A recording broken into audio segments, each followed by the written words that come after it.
Hello बच्चों, प्रश्न देखते हैं। सभी प्रकार में समान दोलन सरल लोलों के दोनों आयाम 2 तथा 6 सेंटीमीटर है। इनकी दोनों ऊर्जाओं का अनुपात ज्ञात कीजिए। तो बच्चों, हम क्या बात कर रहे हैं? हम तुलना कर रहे हैं दो सरल लोलक की कुल ऊर्जा का अनुपात, कुल अनुपात। ठीक है। तो अब बच्चों, सबसे पहली चीज़ तो ये हम जानते हैं कि अगर कोई भी सरल लोलक गति करता है तो वो एक सरल आउट गति करता है। तो मैं लिख सकता हूँ यहाँ सरल लोलक की गति, यह मुख्य उदाहरण में चल रहे हैं अभी हम। सरल लोलक की गति क्या होती है? सरल आवर्त गति होती है। सरल आवर्त गति होती है जिसका विस्थापन माध्य स्थिति से x बराबर a sin ओमेगा t द्वारा दिया जा सकता है। जहाँ पर a आपका आयाम है यानी अधिकतम विस्थापन, और ओमेगा जो है वो कोणीय आवृत्ति है। ठीक है बच्चों। अच्छा, अब अगर हम बात करें आगे तो हमसे पूछा रहे हैं कुल ऊर्जा। तो सरल आवर्त गति में कुल ऊर्जा, सरल आवर्त गति में कुल ऊर्जा तो कितनी हो जाएगी? कुल ऊर्जा गतिज ऊर्जा स्थितिज ऊर्जा, यही कुल ऊर्जा होगी। ठीक है, ये कुल ऊर्जा होगी। अब गतिज ऊर्जा कैसे निकालेंगे? गतिज हो जाएगी 1/2 mv वर्ग, ये हो गई गतिज ऊर्जा। ठीक है, अब v निकालेंगे। अब हम जानते हैं चूंकि x का मान जो है वो कितना है? a sin omega T x का मान है। तो अगर हम यहीं से इसका अवकलन करते हैं dx/dt, तो क्या बन जाएगा? ये a sin ओमेगा टी का अवकलन होता है cos ओमेगा टी और ओमेगा बाहर a omega cos omega T, ये हो जाएगा। ठीक है,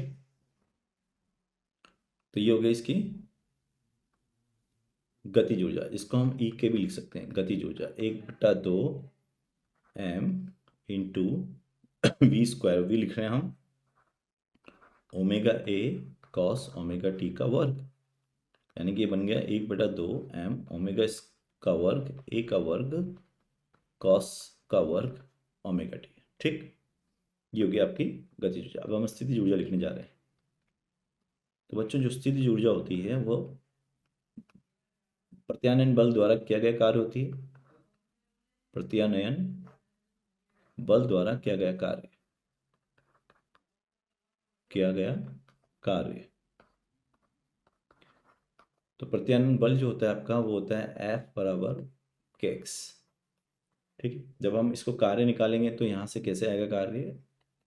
ये आएगा 1/2 kx स्क्वायर, क्योंकि हम जानते हैं वर्क जो कार्य जो होता है वो होता है FDX ऋणात्मक में। तो F का मान लिखेंगे यहाँ पर, फिर इसको हम क्या करेंगे? अवकलन करेंगे 0 से x तक। तो ये बन जाएगा आपका कि x 0 से x, और x का अवकलन x² हो जाएगा, x की घात बटा 2, तो ये बन जाएगा। और x का मान क्या है? हम पहले लिख के आ चुके हैं, x विस्थापन है साम्य अवस्था से।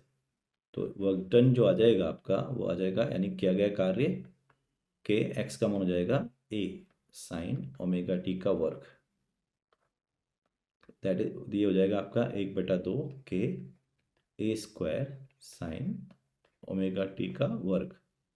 और k का मान क्या होता है? अगर हम k का मान लिखें यहाँ पर तो ये होता है आपका m ओमेगा का वर्ग।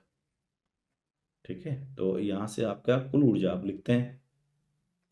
तो ये हो गया आपके पास, ये स्थिति ऊर्जा हो गई 1/2 m, के का मान लिख रहा हूँ ओमेगा का वर्ग ए का वर्ग साइन ओमेगा टी का वर्ग। तो कुल ऊर्जा जो हो जाएगी वो इन दोनों का सम हो जाएगी। कुल ऊर्जा इन दोनों का सम, यानी कि गतिज ऊर्जा और स्थितिज ऊर्जा का सम। तो इसको लिखेंगे तो ये आएगा 1/2 m ओमेगा का वर्ग ए का वर्ग कॉस का वर्ग और साइन का वर्ग, ये तो 1 हो जाए 1 हो जाएगा। तो अतः जो कुल ऊर्जा आएगी इसको ई से लिखेंगे तो 1/2 एम ओमेगा का वर्ग ए का वर्ग। अब अगर हम देखें प्रश्न में तो समान दो सरल लोलक, यानी कि मान द्रव्यमान समान है ना, आयाम 2 और 6 है। तो बच्चों अगर हम देखें तो यहाँ पर द्रव्यमान समान है, तो ये जो ई हो गया आपके पास वो समानुपाती हो गया ए के वर्ग के।